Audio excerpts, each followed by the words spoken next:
Got it. All set. Thank you. Thank you, Albert and Andrew, for coming and teaching us today. Today we're going to do a little on 203K, as well as the whole process, what you do as a company and what you can do for our clients and keeping us good with our buyers. So you could take it over, Al, and then introduce Andrew. Sure. So thanks for having us on the call. I was just closing out my emails. I don't want to get interrupted. So thanks for having us. So I'm with Cross Country Mortgage, known Karen a long time. I have Andrew on the call. Andrew heads up our renovation department. So anything that's like 203K, whether it be a full-blown one or a streamline, he's going to talk about that. We also handle the Fannie Mae version and the Freddie Mac version, and I'm going to leave all that for him to discuss. Cross Country Mortgage, we're a direct lender. Means that we underwrite, we process everything, we fund it with our own money, and lately we've been servicing pretty much almost every single loan that we close. We've been servicing them post-closing. So from start to finish, we're not the broker in the transaction. We are the decision maker on the loan. We underwrite it in-house. Most of the processing takes place out of my office in Cranford, New Jersey. So we are part of the Carbon team of Cross Country Mortgage. Cross Country as a company did a little over $40 billion last year. We're their top branch throughout the country. Our branch, we did a little over 1.2 something billion last year. So we handle basically from soup to nuts, everything, anything related to conventional VA, FHA, whether it be a reno or just a regular purchase money loan. Obviously, we do refinances as well. We have our own proprietary jumbo products. We have our own proprietary condo stuff. So anything that you can throw at us from a residential standpoint, that's right in our wheelhouse. My background, my specialty is with regard to appraisals, especially dealing with them when they come short. So I've been in mortgages now 17 years, and prior to mortgages, I used to do appraising. My dad's an appraiser. He's been an appraiser for some 30 years, and my brother and I both did appraising. My dad still does, my uncle does, and that background comes in handy, especially now when a lot of deals are under appraising and, falling apart because of that. I have ways that I can talk about that, saves those deals. So have you guys come across any appraisals that are killing a deal right now? Anything that we might be able to use as a live example?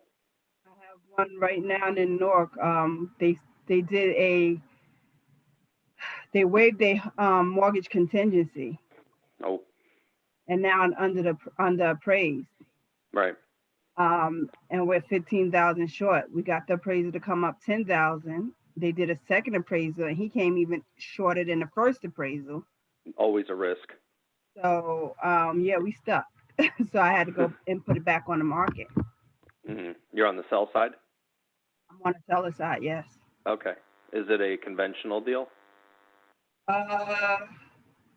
Nope, they went FHA. FHA, okay. So there's ways to handle the shortfall of appraisals.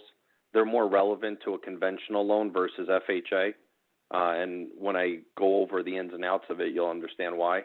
But, typically the issue obviously is that, bidding war is driving up prices. And meanwhile, an appraisal is always looking backward, right? What is the what have the sales been over the last 6 months? Usually, sometimes they can go further back in time, but they try to keep it to a closer time period, and usually from within the same market, and then they make adjustments for various features of the home. The problem is that the comps are not keeping up with where the house purchase prices are going, and that's where you're seeing a disconnect, and that's why there's a lot of underappraising going on. Usually, you go back to the seller and renegotiate, but right now it's the seller's market, so the sellers are saying, we want you to waive the appraisal or, waive your mortgage contingency, and if you want to have a shot to get the property in the first place, like, that's what you're going to have to do. So there's other avenues to deal with it, and I could tell you, so my team and I, we've been part of Cross Country now for 4 years. We came here as a group, and we've been here for 4 years now, and in that 4 years, I've turned around, and I keep track of these, so this is accurate, 96 times I've gotten an appraisal for either me or my team where it's come in short, and I submitted a rebuttal, and I got more value. And almost never is it a good idea to get a second appraisal because of what you just described, because you don't know what you're going to get with that second appraisal, right? So that's usually not the approach I take. What I like to do is go through the original report and find instances where either maybe they made a data mistake, maybe they used comps that they shouldn't have, and I'm going to find a way to discredit those. Maybe they didn't use comps that they should have, and I want to propose some new ones. Maybe I want to argue how they came up with the various adjustments based on the loan features. And when I say loan features, I'm talking about when you look at the sales comparison grid, you'll see on there where they make adjustments for things like square footage and room count and, you know, amenities and things like that. Well, different appraisers can assign different dollar amounts to that, but there is a technique on how you're supposed to come up with those dollar amounts. So I'll argue that, and that gets more into the principles of appraising. And I'll put together a rebuttal, send it off to the appraisal management company, and they'll present it to the appraiser, and they're going to address it, right? Either they're going to incorporate my suggestions, address in their report why they considered it, but they don't agree, and then we can kind of go back and forth. But now we're talking about the merits of their appraisal and trying to figure out where we have some play there to get the value higher so we can make the deal work. So that's what I do. And then to the extent that the deal doesn't work, we got some ways to handle that as well. What I would like to do, though, I'm going to save that to the end, kind of like cliffhanger or something like that, right? So what I'm going to do is, because that's the one you really want to know about, right? So I'm going to introduce Andrew. I want him to talk about what he does here, right? Because he does a fantastic job. He handles all of our reno stuff. So Andrew, go ahead. Tell us about you. Tell us about what you do here, and then I'll circle back to my piece. Thanks, Al. Appreciate it. Everybody, thanks for having us on the call. I've been doing lending for about 20 years and strictly renovation loans for about 10 years now. My team is all renovation based. My loan partner is 12 years renovation. My two processors, probably a combined 8 years renovation between them. So we have a lot of experience in renovation. It's all we do. Okay. As opposed to a loan officer that you might speak to that does 1 or 2 a year, we do 10 a month, usually between 6 and 10 a month. Last year, I closed 94 renovation loans over the course of the year. So we're pretty experienced at it. We know the ins and outs. We know the potential pitfalls. We know coming in the door that it's never going to be easy. There's always unique things that happen with renovation loans, especially when there's bank-owned properties involved. But we've seen a lot. Between myself and my team, we've seen a lot. I closed 94 last year. The renovation department as a group, because there's about 6 of us, closed close to 350 renovation loans last year. Dedicated processors, dedicated underwriters, dedicated closers. We have good relationships with our appraisers.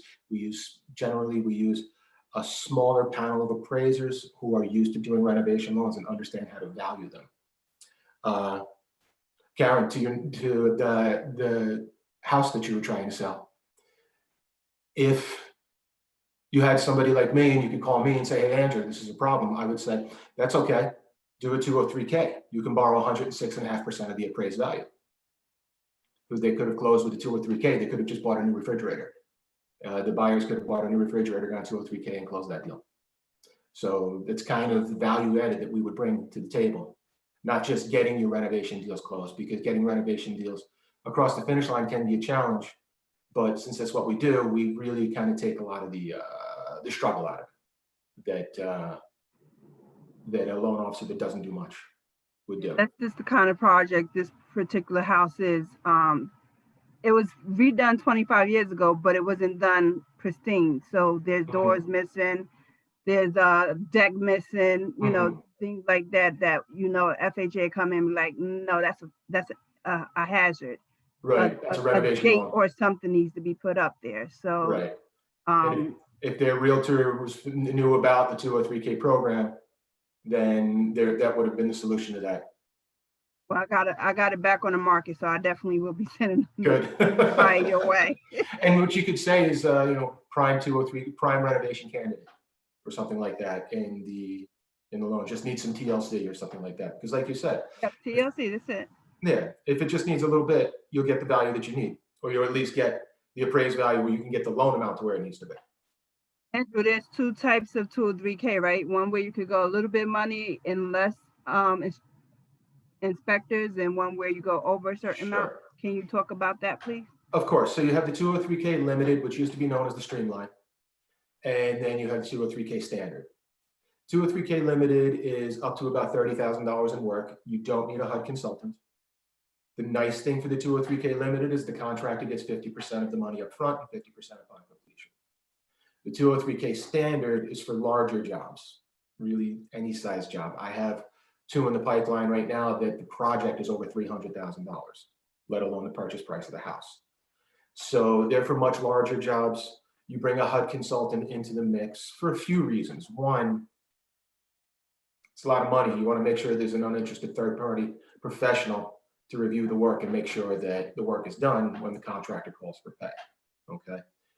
There is no money up front given to a contractor on a 203K standard, and there's a reason why. FHA doesn't want fly-by-night operations doing 203K standard. They want them to be able to seed the job with their own money and then be reimbursed for it. And there are a lot of contractors out there that are like that. Typically, they're going to have their own crews. It's not going to be a one-person operation or a two-person operation. They're going to be able to finance 4 or 5 jobs at the same time. Big operations. So that's the main difference between the two, is not having a HUD consultant. But that should never be a deterrent, because a HUD consultant is a great resource for a home buyer. If you have if you're 2 home buyers, they're both teachers, they wouldn't know which end of a hammer to hold on to, right? For example, wouldn't it be good for them to have somebody, a third party, who's kind of keeping an eye on the contractor in that situation? Absolutely. Holds more accountability to that contractor. Yeah. Absolutely, absolutely. So don't shy away from the HUD consultant. Don't shy away from the $30,000 number. It doesn't really. It maybe adds 4 or 5 business days to the process, to closing the loan, to go from a limited to a standard. Okay. Still looking at a 45 to 65 day closing. Yes, ideally, as long as the buyer has the bid up front, we can move quickly, because we need the bid in order to order the appraisal. So if you can get that appraisal ordered on the first couple of days of the loan application, then you're in a much better position to get closed in 45 to 60 days. All right. We also offer we have a couple of different conventional loan programs: Fannie Mae Home Style, Freddie Mac Choice Renovation. They're both kind of similar to each other, but they have unique factors, which we don't really need to worry about that now. If you brought me a client and said, Andrew, here's the situation, I would determine whether or not we would fit them into the Fannie Mae or the Freddie Mac. They are much more, they're much more beneficial for people that have 700 plus credit scores. Okay, you're going to have, compared to the FHA, you're going to have a lower interest rate. You're going to have lower monthly mortgage insurance. You're going to be able to get out of the mortgage insurance eventually. So the conventional programs are good for people with excellent credit. All of the programs, basically, there's just not a lot of limits to what can be done. Can't do a pool on FHA, but you can do it on conventional. All right, you can repair a pool on FHA. You can't do radiant heat on FHA, but you can on conventional. You can do on the conventional, you can do just about everything. FHA kind of pulls back from the luxury items. All right. But overall, the process is smoother than you would experience working with somebody that doesn't do renovation on a regular basis.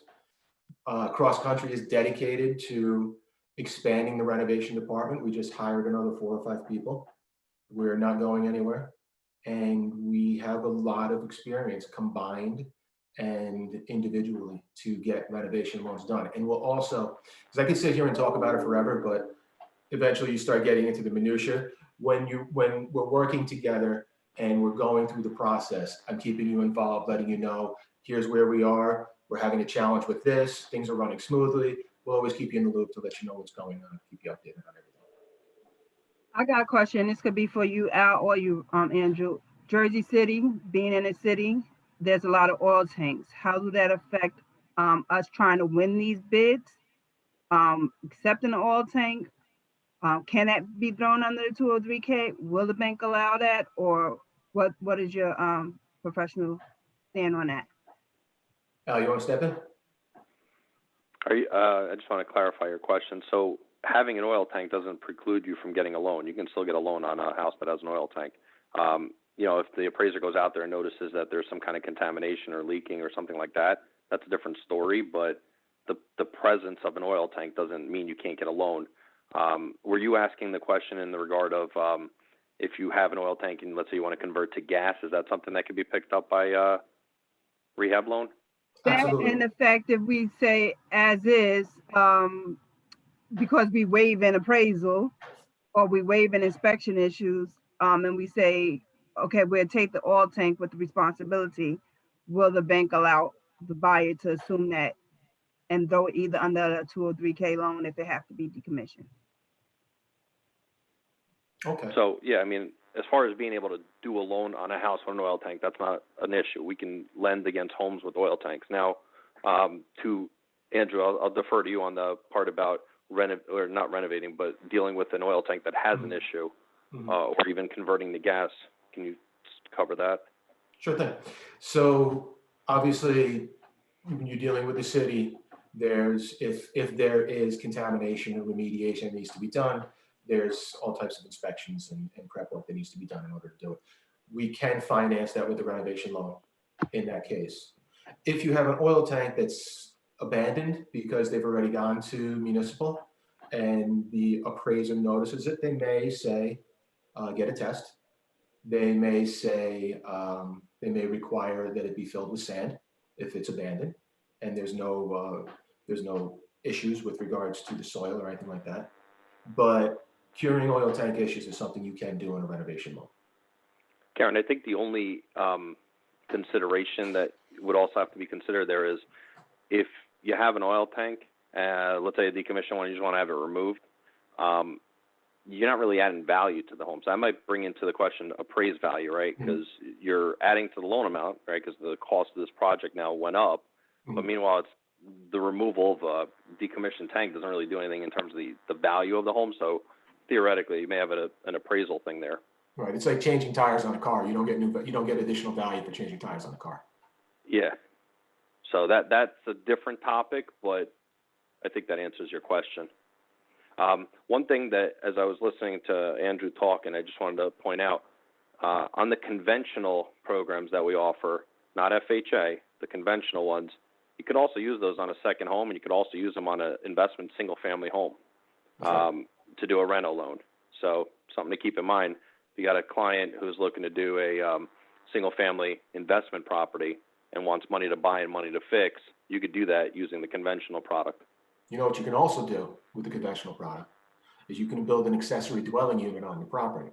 So if somebody has to bring the in-laws back in, you can put them in a separate house in the backyard. That's pretty cool.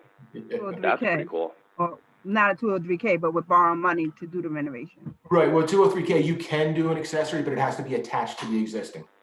With the conventional, it can be a separate entity on the property. Wow, that's pretty cool. So just so you guys know, I don't know the experience level of everyone who was on the call, but an ADU, accessory dwelling unit, what he's referring to, sometimes you see this like it's either a separate building or sometimes you'll have like a detached garage and you have an apartment above it. That's or a an mother-daughter ADU kind of thing. Yeah, something. That's what he's referring to. Like a carriage house. We have a few of those in New Jersey. Yeah, I come across those quite a bit actually. House behind a house. Yeah, exactly. So what I would say, Al, just in conclusion, if I'm sure Al's going to share my email information with everybody. If anybody has any specific questions, or if you happen to have a group email for the office and somebody wants to send a question and CC the group on it, that way I can respond to the group and everybody has the information. Happy to do that. Send it out. Send it to John Carlos. He can send it out. Fantastic. He'll send it out through our intranet and through our Facebook group chat. Okay, perfect. Cool. You said you was going to say something for last. Yeah, so let's talk about that. So what on the topic, back on the popular topic now, especially about appraising. So what do you normally do when you have an appraisal that comes in short, right? And let's say you're on the buy side, although honestly you can use this on the sell side too. So Karen, I know you've been doing this a long time, right? You and I have both been doing this business a long time, right? So you tell me if you've ever seen this trick before. So you can go back to the seller, you can renegotiate if the seller is even willing to play ball on that, right? The buyer can kick in more money if they want, but that's not always possible or they don't want to. You can have a combination of the two. Maybe the seller comes down a little bit, the buyer comes up a little bit. That's an option, theoretically. You can go back and rebut the appraisal, right? Let's assume you exhaust all of those options and you're like, all right, now what? So that's where that's where you have to get a little bit creative with your financing, and I'm going to show you what that looks like. I'm going to share my screen real quick. Bear with me one moment. You guys tell me if you could see my, can you see my screen? Yep. You see the sample scenario on there? Are you seeing the sample scenario or no? Yes, Yes. you see it. Okay. All right, cool. So check out, I just typed up this sample here, and I wanted to kind of walk you through it. So you have a purchase price, and let's say you have a conventional buyer, right? And again, you can use this sell side or buy side. So whether you're the listing agent or you're representing the buyer, either way. So let's say you have a purchase price and it's $400,000, and let's say you got a person putting 20% down. Now that loan amount's $320,000, right? You guys see that example here? Yes. Let's say you have the home appraised at $360,000. Okay, you guys have to understand, all lenders, not just us, every lender, we use something called an LTV, right? A loan to value ratio, and the concept is very important because what it means is you have to understand what the definition of the word value means. Value, when you're looking at loan to value, the word value is the lower of the appraised value or purchase price. Whichever one is less, that's what we're using as the value portion of the LTV equation, right? So in this case, because the appraisal came in less than the purchase price, you would take the $320 original appraised value divided by the $360,000 lower appraised value, and now what you have is 89% effectively, right? That's your new LTV. Okay, you with me on this, on the numbers? Okay, so you still have somebody who's putting $80,000 down because your purchase price remains at $400,000. You went back to the seller, you said, hey, I want you to come down. They said, forget it. We're selling it for $400,000. Buyer's still putting down the same $80,000, but now you got a problem, right? And the problem is this: the buyer's interest rate doesn't go up when you go from 80% financing to 90% financing. The rate stays the same on a conventional loan. What changes is that the buyer now has mortgage insurance, and that adds to their monthly payment. And so the buyer's not thrilled because they were putting down 20%, but that was based on the purchase price. And in order to avoid the mortgage insurance, they'd have to they'd have to bridge that difference right there, that $40,000 difference, in order to further avoid the mortgage insurance. But they can do a different option. So, not sure if you guys are familiar, but on a conventional loan, mortgage insurance can be done one of several ways. You guys know on FHA, you got an upfront mortgage insurance and you got a monthly mortgage insurance, right? That's common on FHA. That's how that works. On conventional, most common is you do mortgage insurance on a monthly basis, right? So you're covering, you don't have an upfront, you just have a monthly, and that adds to the buyer's payment. That's what they get upset about. What you could do, though, is you could restructure that mortgage insurance so that it's a one-time lump sum, which we call single premium MI. You see that highlighted right here? Right? And instead of it being paid on a monthly basis, the buyer would have a one-time lump sum. Now, the dollar amount of that lump sum, it's going to be a percentage of the loan amount, and it's going to depend on a few different factors, including what the buyer's credit score is and the loan-to-value ratio and a whole bunch of other factors, right? But here's the assumptions that I priced my deal based on. So if you have a buyer who's got a 760 credit score, and it's a single family, it's an owner-occupied, and they have under 45% debt-to-income ratio, right? So if we're using these assumptions, at an 89% LTV, the cost of a one-time lump sum mortgage insurance, so you pay it one time up front and never on a monthly basis, the cost is going to be 87% of 1% of the loan amount, which is $2,784. And now what you've done is you've eliminated the monthly mortgage insurance expense. They have it as a one-time lump sum. And then if you're on the seller side, You may even offer them a credit and say, look, I'm not dropping the price from 400, but what I'll do is I'll cover the full cost of that 2784. I'll write up a addendum, get you a credit toward your closing cost, 2784, and you have wiped out that buyer's mortgage insurance completely. Right? So the buyer could pay for it, or the seller can pay for it by way of a seller credit toward the buyer's closing costs. But you've eliminated the one negative of going over the 80% financing, which is the addition of the mortgage insurance. You structured it as a one-time thing, and then if you can even negotiate with the seller and say, look, you can come down from 400 down to 360. That's a $40,000 difference, or maybe meet halfway in the middle. That's a $20,000 difference. Or you can give the buyer a one-time credit in the amount of $2784, and that fully handles their mortgage insurance, and the deal works. I think any seller would jump on that, or most would. And you've fixed the mortgage insurance problem, and you've therefore fixed your short appraisal problem. The buyer's still putting the same amount of money down. That hasn't changed, right? Because they're still at the same $320,000 loan, still putting down the same $80,000, same interest rate, same principal and interest payment.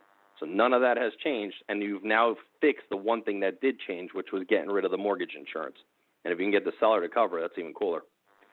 So the seller will cover the 2784, and the seller still will get their purchase price of 400. The buyer benefits in that they have no PMI, the 2784.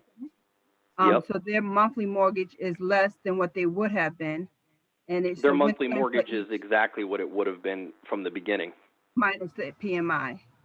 Well, they didn't have PMI in the beginning because they were originally doing the 20% down. They put 20% down. Yeah, so now we've just gotten rid of the PMI portion, so they're back to the same starting point. That their payment is exactly what it was in the beginning, right? Because their loan amount, their rate, that hasn't changed. Still a 30-year mortgage or whatever term they went with in the beginning.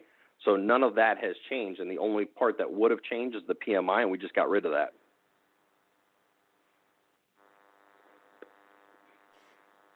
It's pretty cool. Yeah, it's pretty cool. It's a win-win for everybody. That's a win-win for everybody, right? Because the seller, $2,700 on a 400 purchase in this example is nothing, right? If I'm the seller, I'd be like, yeah, I'll do that in a heartbeat. Why not? Get rid of this guy and move on and not have to deal with short appraisals or anything, get my house off the market, get it sold. Absolutely.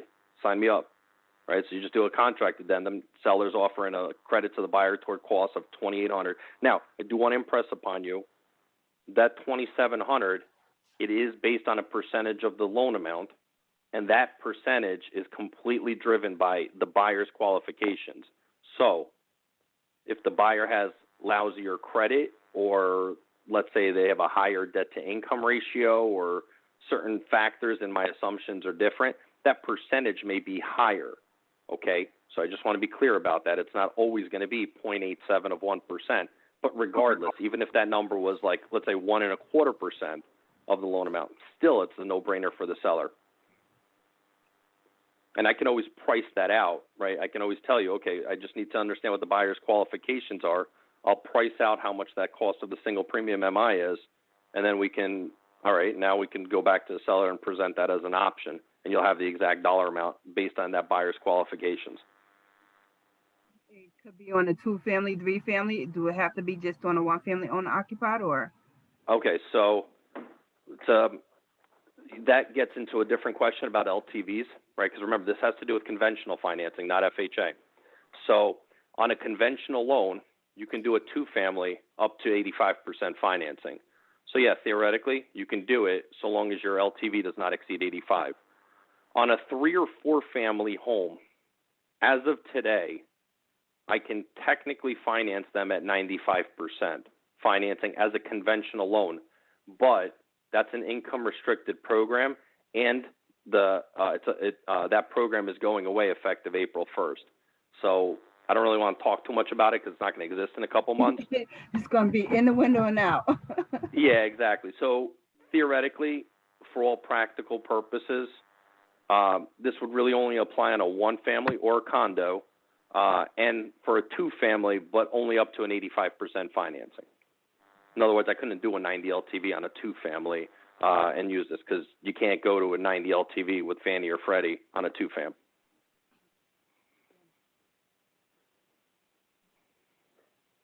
have any questions for Al or Andrew?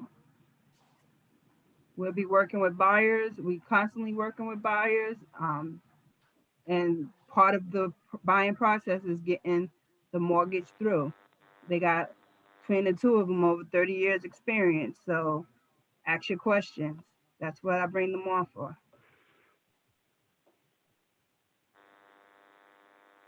We're here to fix problems, right? That's the end, right? Because rate, all that doesn't matter if you can't get the loan closed, and everybody knows that, right? So in the beginning, you know, people think about, okay, what's the lowest rate and all this, and that's great, and it's important to get yourself good terms. But if that deal doesn't close, none of that matters. So it's important that when you're working with somebody that they think creatively and they know how to fix stuff. Because, you know, on the example you brought up in the very beginning, Andrew's got a solution. On an appraisal problem, I've got a solution. You know, that is the difference. That's what separates us out, is being able to fix those issues when they come up.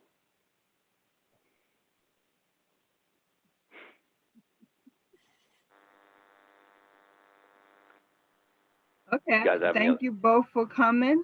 I don't think Cool. my group have anything to say, but I'll put both of you, Al, if you could send me on that email, Andrew's information. I sure will, yep.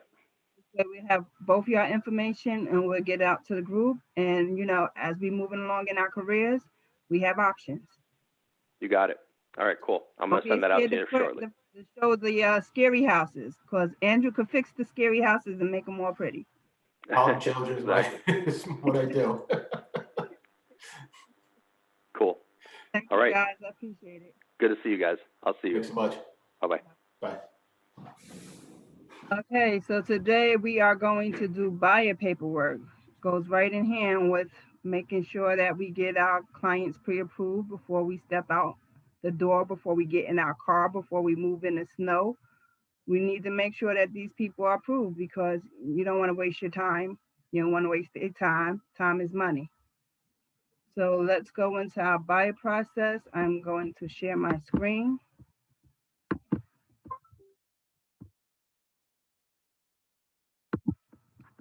And let's go to command.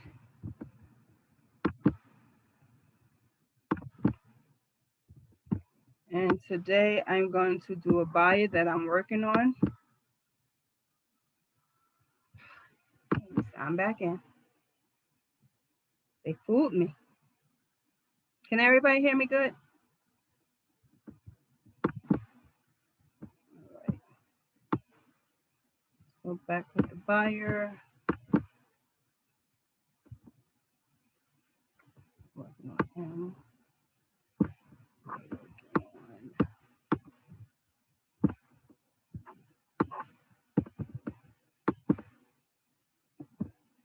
Just want to do a live one today, give you more of an idea. As soon as I find them.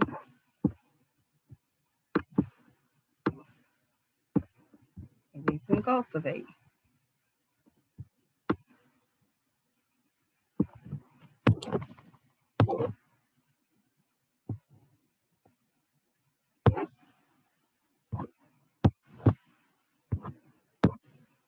All right, look like I'm gonna have to go find a different one because that one is not coming up. Don't know why he's not coming up. Or maybe it's a little bit further down. There you go. Just have to go a little bit further down. So we create the opportunity. You know how everybody know how to create a contact, right? If you don't, I'll show you again. I'm going to add a contact. We're going to work with mini maps today. Haven't done her in a minute.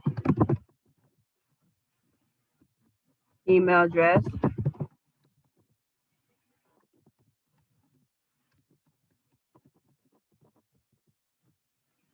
And today's phone number.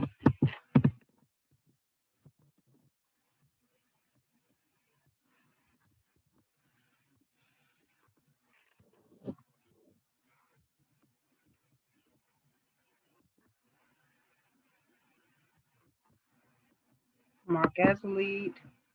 Tag it as a buyer. what we're working with.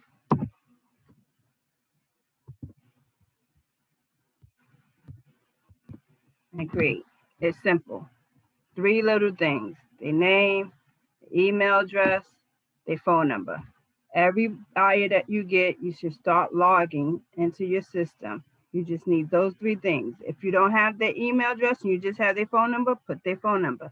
If you have their email address and don't have their phone number, just put their email address. So just start building your lead generation. As you call in on your phone, put them in your database. This way you start building your buyers out so that you could do your smart plans and everything else. Then how do we create the opportunity? We're going to go back to that opportunity, but I'm going to just show you how to create the opportunity. We create, hit the create button. When you create, it's going to come up. Jersey City is already going to be auto-populated. Opportunity type, you have to switch it. If you're working with the buyer, which we are today, you put the buyer. If you're working with the landlord, put the landlord. If you're listing a house for a landlord. If you're working with the tenant, you put the tenant. In this case, we're going to select buyer. Don't worry about the team. The owner is always going to be you, the agent, not the owner of the property. You, the owner of this system. So that when it says owner, it's talking about the system here. Client, we already said we was putting Minnie Mouse, so we're going to pull Minnie Mouse up. Estimated closing date, again, closings is generally 30 to 45 days if it's conventional, 45 to 60 days if it's FHA. We're going to assume that today's date is the 2nd, so we're early in the month. I think we can get something closed by the 31st.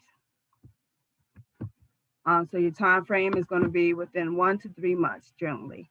The budget is how much are they pre-approved for. So if they're pre-approved for $350,000, let's keep in line with what I'm going to do. 375, we're going to put 375. The commission is always going to be the commission that is being paid out on the MLS. So when you go on the MLS, and I'm going to show you, log in, where to find that information from.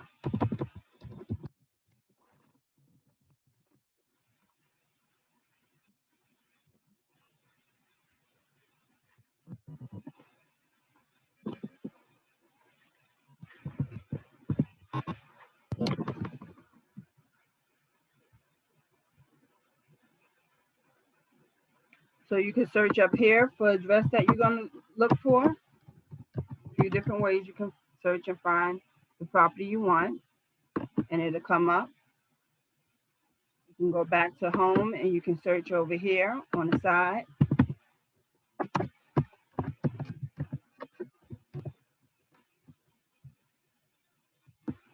Then everything will come up on that block or on that particular address. Or if you know it's a listing that you're working with in the office, you can search the office inventory on this side. Click the listings. Generally, this is in order according to the amount. So you could just scroll down and look for the amount that you know you're working with. And that one is $399, so it's right there. So you can look at it that way. And then if it's your own inventory, you can also go to home, look at my information, click on your listings, and then find your unit. So there's multiple ways to find the listing that you're working with. Click, come on. So when you get to this listing, the information that you need on here is how much are they paying for your contract. So the listing agent is giving out 2.5% minus the 300 MLS fee. So that's the number that you're working with when you go back to your command and it says commission rate. It's going to be that 2.5%. This is going to be an appointment phase. And we are scheduled to go out. If you already went out, you can put kept. We're scheduled to go out for Friday, so I'll hit create. And then it's going to bring me to this room. I'm going to change my details. It's very faint, but you can see that there's a pencil when I hover over it that come up. I want to change anything on the left side, I click that pencil, and it will allow me to change anything on this side or add anything that I may need to add. Like if I want to add the contract date, today is the 3rd, I can add the contract date. If I needed to change the financing type, I can change the financing type. Whatever I may need to do, if I need to change the closing date, 30 days out will put me in March. I can change the closing date. Come on. Let's just type it in. I don't know why it's not letting me do it.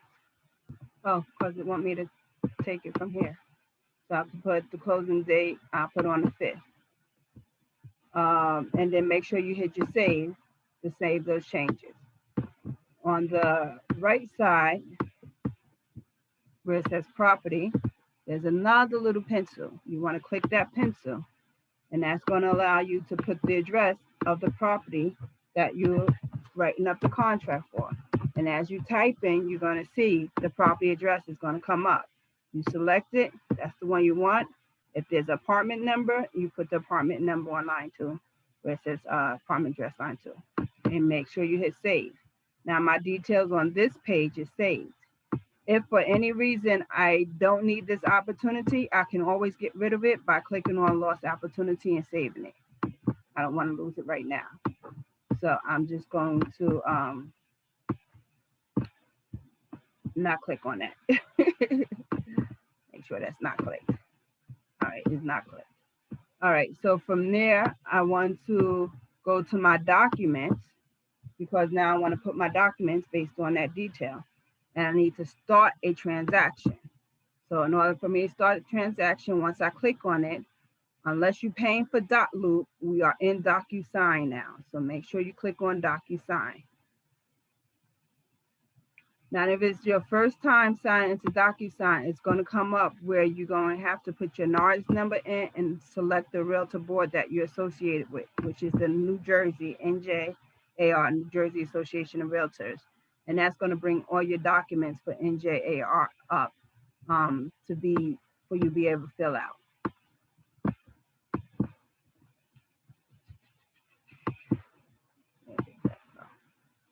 All right, let's go back over there.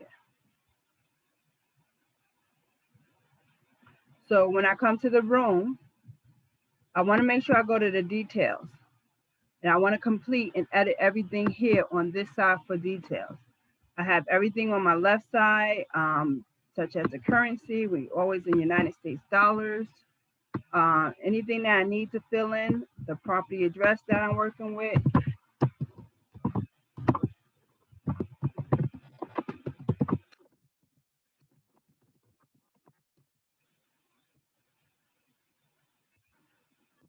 City, state, zip code, all that good stuff.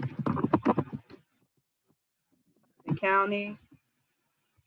You're working in a different county, make sure you put that county. New Jersey. You all should be working in the state of New Jersey. Zip code. Type of property. This is a residential and it's attached. Sometimes we don't know the year that things are built. Sometimes the tax record will have it. Again, how do we get to the tax record to see that information? You go from your MLS, New Jersey tax records, New Jersey tax records. Property search, we do know the street. We look it up by the county. And of course, there's different cities within. We're in Jersey City. The street is C for Crescent, so we're gonna hit C. We're gonna find Crescent. I think I said this before, there's a lot of C's in Jersey City. There we go, Crescent. We know the address is 25. We're gonna select that one. Different things like your tax record, your MLS printout, you wanna print those and be able to upload them into your loop or into your room. So on here, it doesn't give me the year built, but I'm not gonna stress it. If you don't know, you don't know. Don't worry about it. Let's go back over here. and put other things in. Offer date, they actually made an offer sight unseen, so I can do today's date. If you want to add any these dates, you can add it at this time. If you don't know it, don't worry about it. Only one that I'm going to add in is a contract date. No, the contract date will be today. I thought that was the closing date. I already put the closing date. I don't have any inspection dates or anything like that, so don't have to worry about it. Anticipate it. The actual closing date, 3/5. Expected closing date, I can change that to be 3/5 as well. Financing type, this one is cash. And then if you don't have any high bid confirmation, don't worry about it. This is if you're offering multiple bids on multiple people, you can keep track of it by keep on adding the bid information. And this way you can print it out at the end to give the seller a comparison. Closing details, we don't know too much of that yet. Seller's concession, there should be no concession. Buyer's side compensation, we said was going to be 2.5%. Listing side compensation, we truly don't know what the listing agent compensation is. So don't worry about putting in the listing agent information. What they negotiated with the listing agreement is their business with the seller, is none of our business. We're concerned with whatever they offer us. So don't ever put the listing agent compensation in there. Unless you work on both sides, then it's yours, so it's all right. Annual tax amount, again, we're going to open up the tax record. You'll get that amount right here off the tax record. So 4836. Lot size, again, that's on the tax record.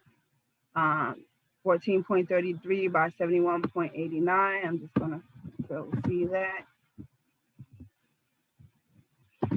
Add that in. Generally, houses don't have square footages, but I've been noting lately that they've been putting a lot of square footages on houses. So if it's there, you can use it. All the information that's on it is not truly liable. So I tend not to put square footages on houses. Condos, yes, but houses I tend not to do. It's 5 bedrooms. Total bathrooms 1.5. Total rooms together is, you count the bedrooms, living room, dining room. She don't have a dining room. So she has the living room and the kitchen and 5 bedrooms. So I would say 7 rooms altogether. There's no garage spaces, so that's 0. So that side of my details is completed. Now I have the right side of my details, and I'm not going to fill in all this. I'm going to tell you what you need to fill in. You got seller 1. Again, where do you get that information from? Anybody? You guessed it. Tax records. Seller information is there on the tax records. If it's 2 sellers, then you got a separate line for seller 2. Listing agent. Where do you get the information? You go to your MLS. You look at the listing agent. You pull their information up, and every detail about that listing agent, excuse me, is there.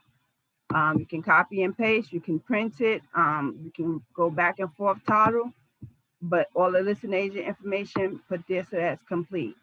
Now, what is the purpose of me doing all this information on this page? Because you're going to see when we pull in our documents, there's going to be at least 20 pages of documents. Imagine writing a listing agent name or the buyer name or the seller name on every document or the address on every document. You do it one time, you do it correctly, you do it over here, and you leave it, you forget about it. When you go to pull your documents, all this information is going to automatically syndicate to each and every page that you pull that you need to do. So take the time, do it right, do it from this page. If there's 2 listing agents, then you want to put 2 listing agents. You got working with 2 buyers, you want to put 2 buyers. So if this was Minnie Mouse and Mickey Mouse, you put buyer 1, Minnie Mouse, all her information, and you select buyer 2 for Mickey Mouse with all his information. Then buyer agent. If it's just you by yourself, then you just do only 1 buyer agent. But me and Brenda are working an open house, and we said we're going to split any buyers that come through the open house. We're going to work 50-50. Well, one is going to be buyer agent 1, and then Brenda will be buyer agent number 2. so that it all goes on in one transaction. And then you figure out who's going to manage the buyer at that point in time. And then you hit save. Once you save all your information, you can move to your documents, which is your next envelope, which is the one that it brought in, which is blank. So how do we get those documents in? We hit the add button. Now you can add from the computer, which will add anything like the tax records that we brought across. You can add in there. The MLS printout sheet, you can add in there. And you would just hit those documents from your computer. The real documents is under DocuSign form. And the Market Center has made sure that we put your forms in groups. So when you go to the first one, if you go to the library, it's going to give you everything. But if you go to the group, it's going to break it down to the packages that you need. So in this case, we need to buy a transaction packet because that's what we're working with. So you would import all the things for the buyer transaction. If you notice, we have clicked everything that is needed for compliance. Now there's other things that will be needed depending on what type of buyer you're working with. So if you're working with an FHA buyer, then you would need to pick up all the FHA addendums. Protect your family for home. If it's new construction, you wouldn't need it. If it's an old construction after before 1978, you need to give them their brochure. If they have a house that they need to sell before they can purchase, then that's a contingency. That's a buyer property sale contingency. If you have a buyer on a condo versus a one family, again, FHA. If it's new construction, if it's a short sale, whatever you need that addendum to the type of buyer you're working with, you pick up the paperwork from over here. If it's a oil tank underground, you pick it up. If everybody should be doing a coronavirus, which give your buyer the ability to cancel the contract. So you got your showing coronavirus, which is your whole harmless, that they're not going to sue you, KW, if they should get coronavirus as they go in through the house, that they're not going to come back and sue none of us. But the addendum regarding the coronavirus gives them the right that if they have to extend their closing date by 30 days, 60 days, whatever we put in there, that the seller is in agreement with that. And the second thing on that thing that protects the buyer more so than the seller is they have the right to cancel the contract altogether if circumstances surrounding COVID surrounds them, which we can't ask them to prove that they got COVID because now we're violating HIPAA laws and we can't do that neither. So if that document is in there, the seller sign it, your buyer have an easier chance of getting out of that contract. And then your exclusive buyer agency agreement, you want to make sure that that one's signed because you want to make sure that you're showing houses to a buyer with the hopes that they're going to be loyal to you and come to you for anything that you have shown them, but for anything else. And the more that you have where they sign and exclusive to you, the more likely they will be dedicated to you. Doesn't mean that they're going to always be dedicated. And doesn't mean that this contract can be canceled at any time. So when we hit the add button, we bring in all those into our room. And you see what I'm talking about. I'm going to explain the documents in another room. So I'm going to pull up that other one that I was telling you about earlier because the documents are pretty much already done.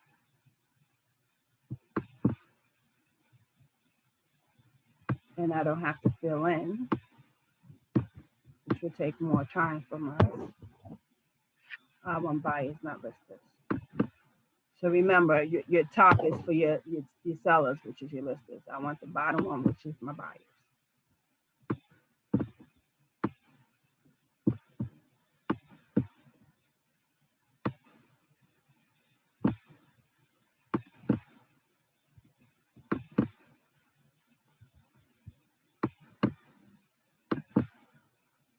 So once you start your transaction, you would always later go to your transaction because the transaction was already started. So you would go to your transaction. So this is the same room that we left off in. All our documents are in the room, and I'm going to explain the ones that the buyer needs to sign so that you can be in compliance with your documents. So this is the coronavirus. This one is the hold harmless, that they're not going to sue anybody should they develop coronavirus as a result of our tour. Seller should have signed it. Your buyer shouldn't be signing anything that's blank. So that means if you're the buyer agent, you need to get this. And sometimes the listing agent will have it on the MLS. Sometimes they have it in the house. Sometimes you have to call them and ask them if they have it on file. Every agency should have one. But again, if they don't, you want to create one because at any cost, you still want to protect yourself and the agency that they're not coming back and suing us. Our next document, the lead. Again, the lead you are going to get off the MLS. On the MLS, you got some little dots down here. M for maps, D for document, T for tax. You click on the D, you're going to see where I have the lead and the coronavirus. That should be your first place to look when you're starting to go with your buyers out, if these are on file. So your lead, you want to make sure that that is also already signed by the seller and that the seller has no knowledge, or if they do, or seller has no knowledge, or if they do. Reports if they do or if they don't. Because that's what your buyer is pretty much saying when they sign off, that they received a copy of all the information in section 3, which is right here above. This is section 3, which states whether the seller has or no have any knowledge or any reports. That they read the pamphlet. Remember, we clicked off the pamphlet in our documents. That's that whole book. And then always allow them to check that they take the opportunity. Never let your client waive anything, because then they come back and say, oh no, they told us to waive because the house before 1978 and it probably have lead. And if they say that we said that they said to waive it, then we can be held liable for any damages that might result. So always give them that opportunity, and make sure they check the box, taking the opportunity, whether they take it or not, that they have that opportunity to check for lead.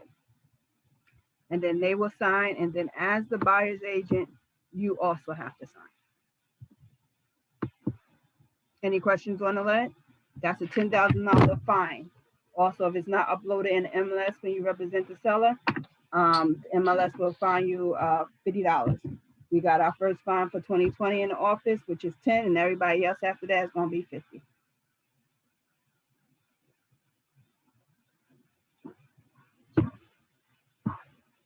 Consumer information statement.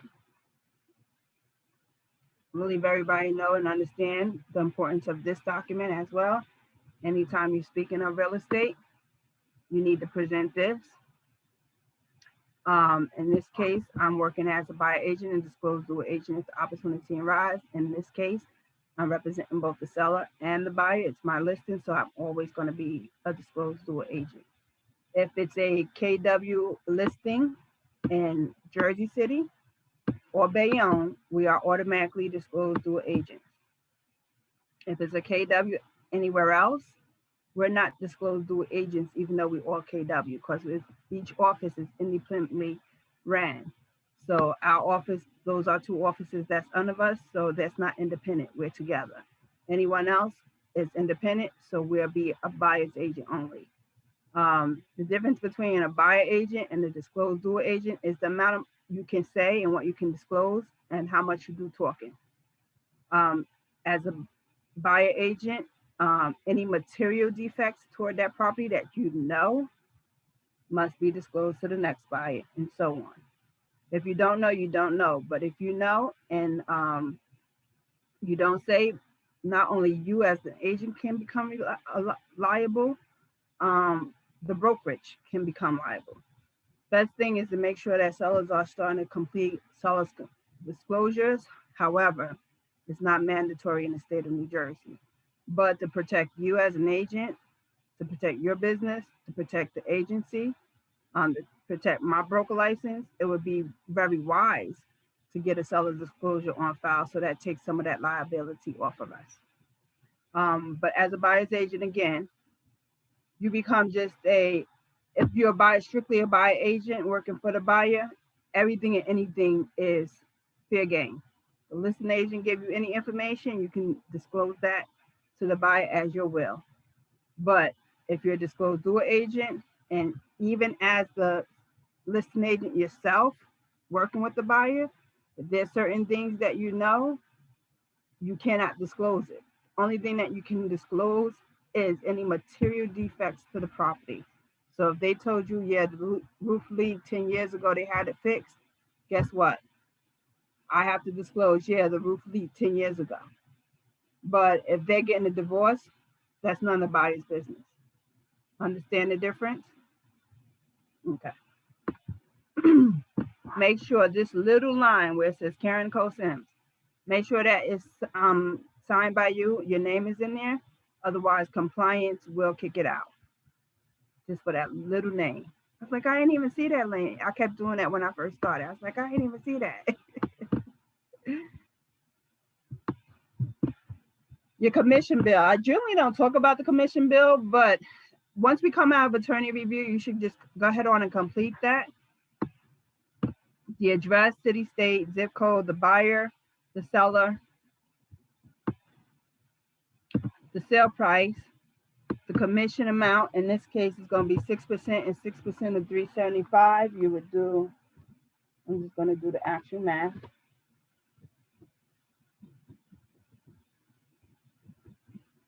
It'd be 22.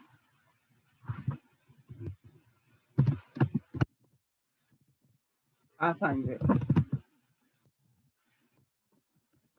Listing fee, because it's my listing, I'm not going to charge myself a listing fee. So I'm not going to put a listing fee there. So the total amount that would be due would be the $22,500. And then I would send this to myself to sign.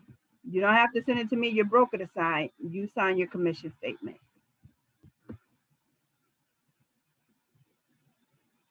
That means you need to check and make sure you got the right money coming in. The affiliated required disclosures, this is going to change. We no longer deal with these disclosures right now with these affiliates. We will be implementing new ones over the next few months. So I will be getting you new information on those ones. But for now, you don't have to worry about filling that out. This was the brochure that you want to make sure you send to them. Remember, I told you this the lead brochure. That's part of the lead statement. So that you are in compliance. You just want to send it to them, whether they read it. I doubt it, but you know, you did your job. So this is the addendum now I was telling you about that will get your buyer out of a contract. Generally is 30 days. And you click here that if they're unable to close the loan, that they can actually cancel the contract. And that's all because of coronavirus. We didn't have this in our documents almost a year ago. But, you know, we are in different circumstances now. So this is part of our routine. It protects the buyer really. Doesn't really protect the seller at all because, you know, the seller might already have everything in motion, 30 days ready to close, and then that buyer still need an extension. They use this, and then for whatever reason, they still can't close. Seller screwed, and we starting all over. But, you know, it's there, so we have to use it. The attorneys, however, may reject it. We're going to come back to the contract. That's the last thing. Exclusive buyer agency agreement. Again, we want to make sure we're getting it signed. It can be canceled just by writing a contract, just by the buyer writing something saying, I no longer want to be in a contract with you as exclusive buyer agency. I hereby cancel it. Generally, I would put 90 days. So after this agreement ends, they still with me April, May, June, July, into July of 2021. I usually put about 3 months from here and then another 3 months from here. So within 6 months, we should know whether that relationship is going to extend beyond another 6 months or so. Some people put 2 years. I think at last year's events, one of the class that was taught, he taught how to get a 2-year exclusive buyer agency agreement.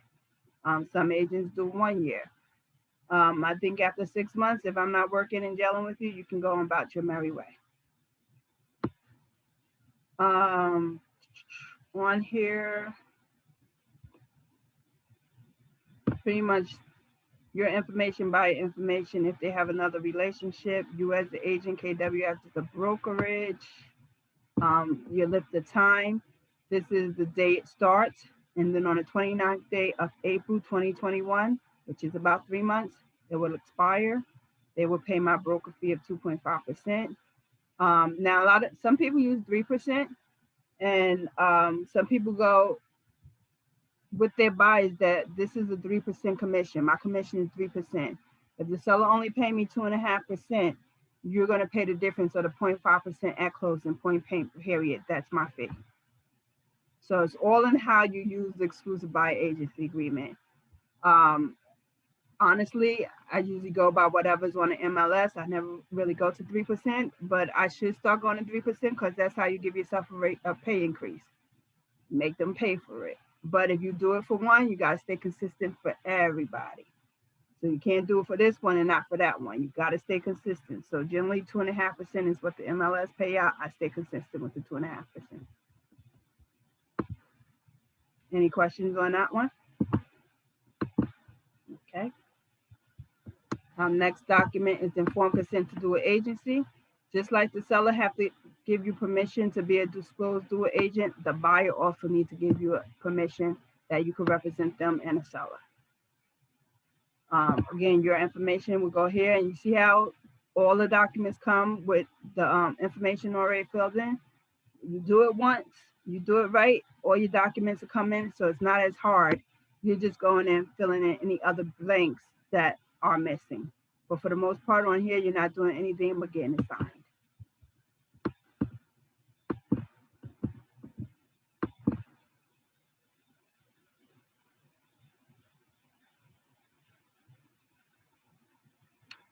Okay, this is the lead base that this computer selected but was not signed, so I didn't get him to sign that one.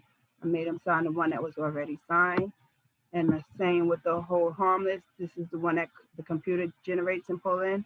If you want to get rid of things on your page, you can always delete them. Like, you're not going to use those because you're going to use the ones that are signed. This way your room is not so junky. Now, wire. Remember, as realtors, we'll never, ever, ever ask the buyer or give instructions to the buyer to do anything with wires. There's a lot of fraud going on in the system, and we don't want to get caught in that. So as agents, we do not practice soliciting any information about wire. So that means, Mr. Buyer, if someone intercede and it look like it's my email address, and you may respond and I may answer as if it's my email address, it's not me. It's a fraud, because you already signed documents, and I already explained to you that as realtors, we will not engage in any wire information on your behalf. That's between you and your attorney or you and the title company. If you see something coming from Karen Sims, it's fraud. So please disregard and call your attorney immediately. And that's pretty much what they're signing. Now let's go to the real meat of the conversation, which is contract of sale. This is what the listing agent really want to see. Yes, they want to see the wire. Yes, you have to give them the lead, the coronavirus, any addendums. But really what I want to see is, what is the offer? Where's the contract? Is it signed? So this is your opinion 26, which is your notice that you're representing both the seller and the buyer, or if you're just representing the buyer, or if you're just representing the seller, or if you're not representing either, you'll be a transaction broker. We don't practice transaction brokerage, so that should never be neither. Prepared by whoever the agent is that's preparing it. In this case, it's me. First page of the contract, remember, once I put it in one time, everything is going to come over. So I'm just going in and filling in the blanks that are not coming over order populating. But the buyer information, the address, the seller information, property address, all that's going to automatically come over. Qualifier, we're starting to use with condos. This is not a condo, so we don't have to worry about that. The block in the lot, generally I get the block in the lot off the tax record, 1860324 up top. I don't take it, even though I am the listing agent in this case, but I don't take it from the listing agent because if they make a mistake, then that's my mistake. So I generally take my information off the tax record. Now the purchase price we said was $375. They're only putting $5,000 as far as deposit down. They want there's no mortgage, so it's going to be zero. So at the closing, they're going to have to bring $374,500 to the closing table. Now let's stop and work with the numbers. We're going to use the same $375, and if somebody can do a FHA, which is 3.5%, if somebody can do a 10%, and if somebody can do a 20%, and then I can show you how we can switch those numbers out and how they work. So who's doing the 3.5%?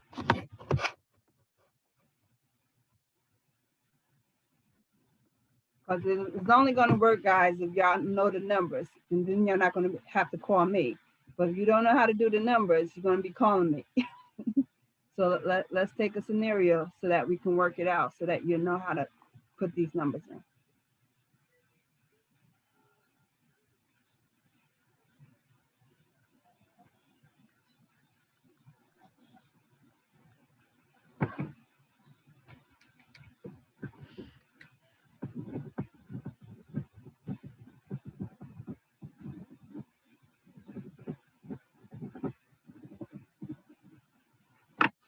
Brenda, which one you picked? Uh-oh. I did the am I on mute? Oh. I did the 10, you said 10%, right? You're doing the 10% one? But I'm doing the 10% down, right? Yes. So 10% of the 375 is 37.5. So how would you break that down for your client? Knowing a little bit about your client, is their first home. They have some of their money in the 401k. They have about 10,000 in liquidated cash. How would you tell them to work the numbers? Because remember, in that liquidated cash, they still have to do their home inspection, generally their application fee, and a down payment, and the rest is in their 401k. So out of 10,000, that's all they have to work with because it's going to take about 14 to 21 days to get their money out of 401k. How would you work the numbers? Oh, I don't know. This is the first for me of learning how to break it down. So the initial deposit, KW don't take initial deposit. So we're never going to do initial deposit. We're going to always have that at zero or leave it blank. Our additional deposit, so out of 37.5, we know in our client, we're not going to say, well, you got to put 37.5 all up front. We're going to break that down for them. So I would do 7,500 as their second deposit. Okay. Their mortgage amount would be that 37,500 minus the 375, which is going to leave me with 337,500. Now, their total deposit was 37.5, so that means there's 30,000 left. So at closing, which will give them plenty of time because we're not closing to in this scenario, we're not closing until March 5th.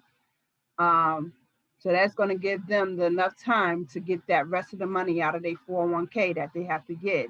So when I add all three of these numbers up, add those up for me, Brenda, and tell me that I got my numbers right.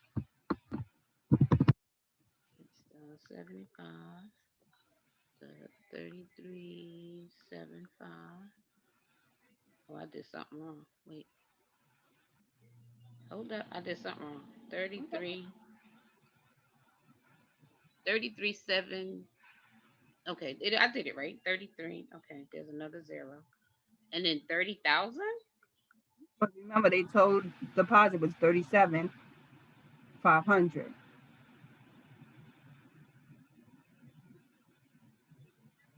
So they're mortgaging, okay, and then it's 330,000. Oh, okay, yeah, that's right, 375.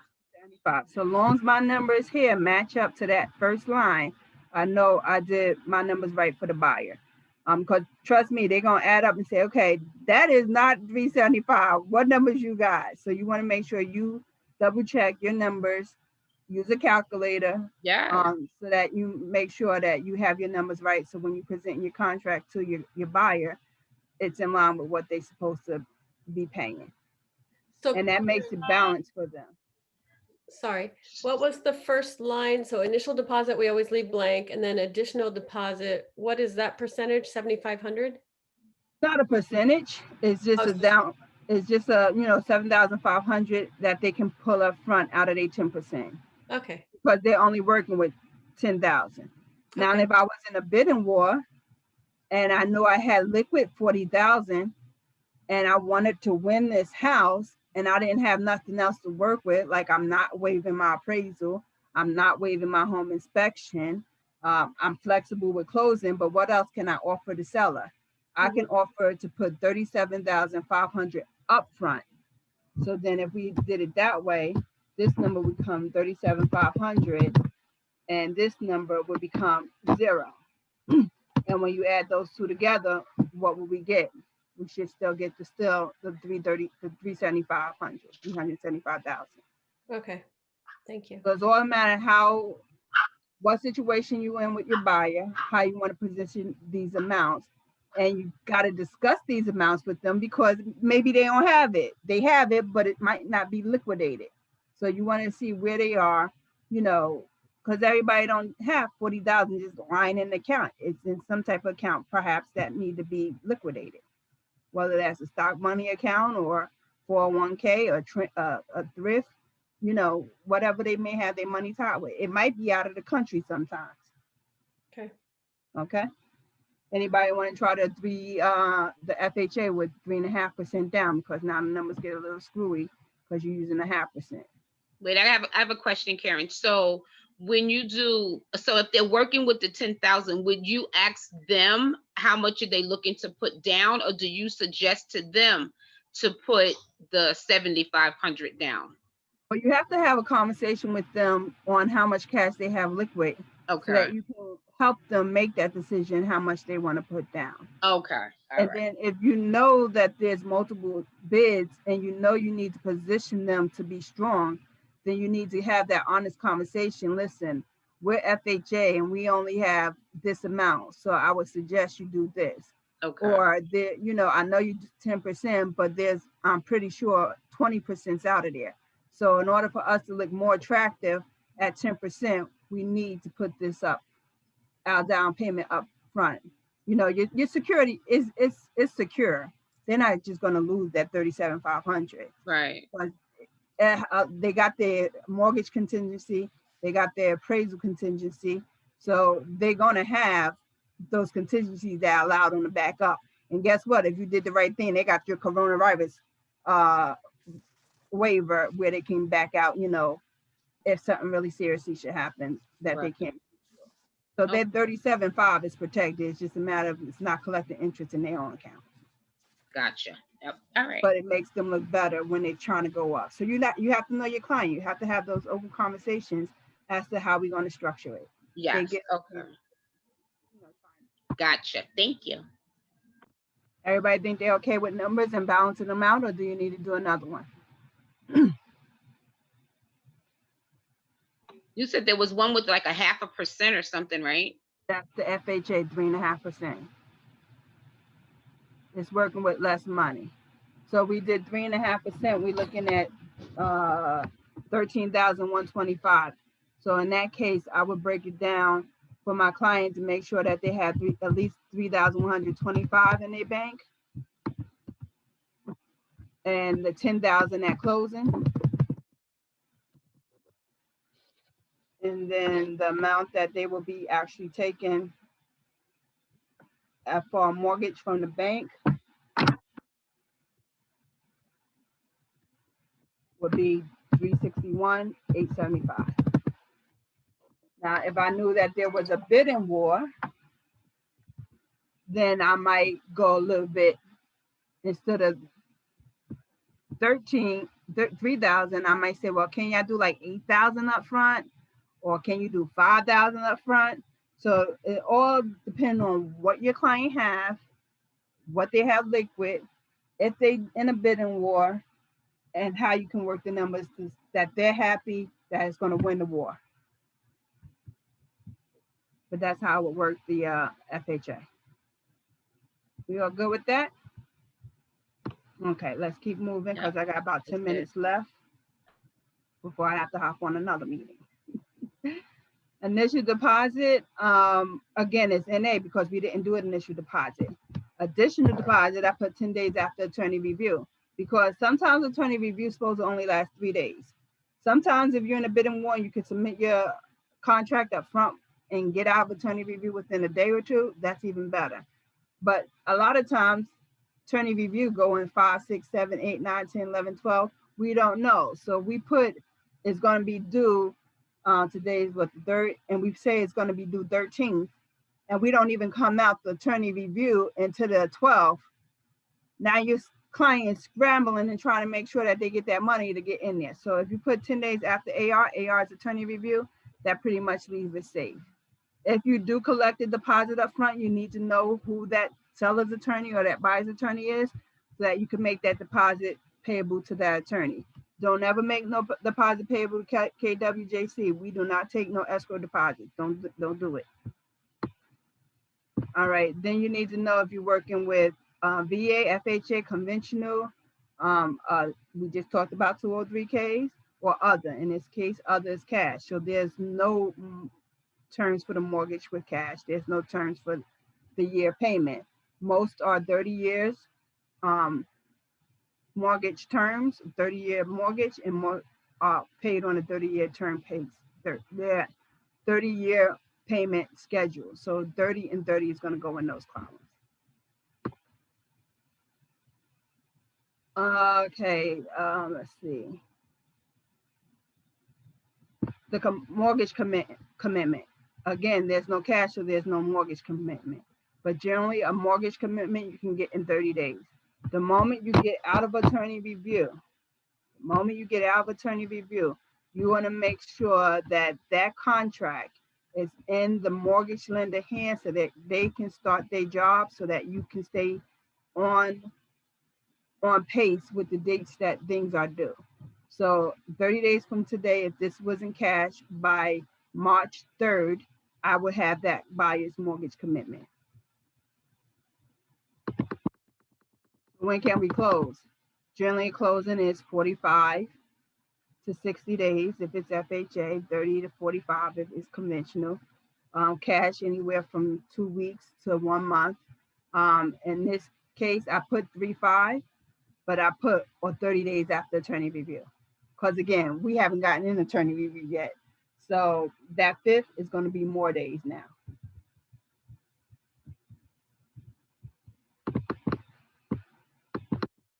If there's items included, if there's items excluded, we need to put that, mark it. This is when we coming down to getting the certificate of occupancy. Bayonne is a little different than Jersey City, which a lot of the different zonings, depending on which town you're in, they all have their different CCOs or CO requirements. Jersey City, we just need the smoke certificate. And right now, due to coronavirus, they're not even actually coming out. But we do still have to make sure, and it's up to the seller, unless it's written in the MLS, that it's the buyer's responsibility. It's up to the seller to make sure that they have the right carbon monoxide, fire extinguisher, smoke detector. And again, that document is in our loop. But generally on a single family, you're looking anywhere from $250 to $500. On a 2 family, somewhere around $750. But it shouldn't be too much. Pretty much I've done one for a condo last month and I came out of pocket $213, got reimbursed at closing. If you're an agent, you take on that responsibility, please make sure everything is in place. If there's a fire and you sign off on a document notarizing that everything is in place and there's a fire and the fire department finds out that you didn't have that stuff, but you want to notarize it, you just screwed yourself. So please, if you're going to take that responsibility on, make sure it's done. But the best thing is to make sure the seller do it and they notarize it so that it doesn't fall back on you or the brokerage. Municipal assessments, if there's assessment, seller will have notified us. If there's not, most of the time there's not. Most condo buildings have assessments. Sometimes the city may put a sidewalk assessment on something, but generally you will have that knowledge from the seller. Very important to make sure that this is a single family, 2 family, 3, 4 family, whatever the dwelling might be. I've seen cases where they said it was a 2 family, came back and I haven't seen it, one of my colleagues. They said it was a 2 family. They marked it as a 2 family and it came back as a single family after the taxes, after the appraisal, after everything. They were able to cancel that contract because they was purchasing a 2 family, not a single family. So whatever it is, make sure you put it in. If there's tenants, whether it's applicable or not applicable, you want to check it off, put the tenant information if there are. Lead-based paint, anything before 1978, no, we know it has lead somewhere, so it's most of the time applicable. And again, this whole contract will be null and void by the attorney. I put 7 days. Generally, if left blank is 3 business days. I put 7 days, which pretty much the buyer is presenting an offer and the seller have so many days to respond back. The attorney wants the buyer to see this, even though the buyer want to purchase sight unseen. The attorney for the seller said, no, let them see it before you sign a contract. So that means I can't tell the seller that we're going to get back to them because I can't get into the property to Friday. So you want to make sure this is lined up with making sure the buyer has seen the property. And nobody likes putting a rush on anything. So if you tell the seller they got 24 hours and otherwise it's null and void, the seller said, well, there's plenty of buyers out there. So I never would put 24 or 1 day. I always at least give it 2 to 3 days. Point of entry, we don't have poet systems. We don't have cesspools. And if we did have cesspools, I would want the seller to pick up that responsibility. Unless it's as is, then the buyer. Inspection contingency, remember inspections. Now he wants 20 days. 14 is pushing it, but he wants me to change this all to 20-day inspections. I'm gonna change it, but I'm pretty sure the seller attorney gonna come back and say, nope, we'll give you 14 days. But I'm gonna do what the buyer want me to do. Attorney again is gonna null and void this contract, but will approve it according to their attorney review terms. So don't get scared when you see that language. It would be nice to read a contract. When we were in classes, and I used to teach this in my other brokerage, everybody would read a paragraph. So if we ever get back to the market center, it's more feasible when we read it so that you know exactly what it's saying, so you can never say you never read a contract. Keller Williams, Karen Sims. Again, I am a disclosed dual agent. Keller Williams, information was supplied by Keller Williams. If it was Brand X, then Brand X would go there. All Keller Williams information, my information, license number. Please make sure you fill out all this because it shows to the listing agent that you're not lazy, that you actually took the time to get the information and to fill it in. That information is on your MLS sheet where it says office license number and the listing salesperson license number. It's just a matter of simply filling it in because trust me, an experienced agent don't want to have to be telling another agent all the things to do and correcting the contract. So if you fill out from the beginning, they're going to feel like you know what you're doing and want to work with you. Trust me, it shows up. This one is if the seller is a licensed agent, yes or no. And remember, if you are buying properties, if you're selling it yourself, you must put an indication that owner is a New Jersey licensed agent. Any addendums that need to be checked, make sure you check. We already went over coronavirus and we went over the lead. Any additional provisions, in this case, as is condition with free and clear title warrant indeed, property will be delivered vacant. While the tenant did is a 24-hour notice for access for inspections. But then I put best inspection days are Friday and Sunday so that a tenant can handle the 2 large dogs. He wants access 24 hours the whole time. No, we're not doing that. You can have access Friday and Saturday when the tenant is home to deal with his own dogs. And then you're going to save that.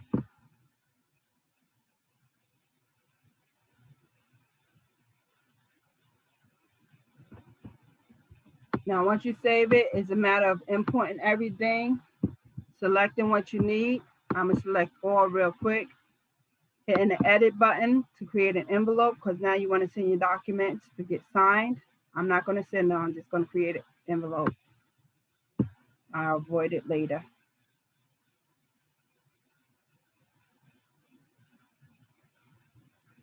I selected a lot of documents, so it's going to take a minute. So you can rename the envelope. And if I know I got multiple envelopes out there, I might want to put 25 Crescent and Crescent. And then I might want to put BRIJ because I have another one with another buyer out there. So just to make sure I keep them separate in my head. Same thing, 25 Crescent.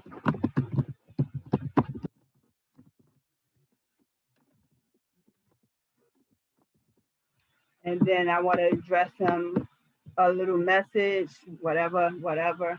And then I want to, if you pre-tag the rows, the computer will do most of the check marks for you.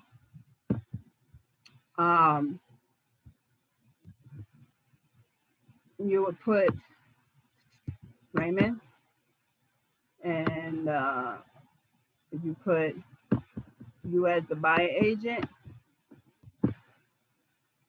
Karen, and you hit add select. Over this side, it's going to say Raymond can sign first, Karen can sign first. You might want to put Raymond first and Karen second. If you have a seller buyer, definitely you want the buyer to sign first, seller sign second, then maybe you as the agent sign last. But you can change these numbers the order that you want. Then you hit next.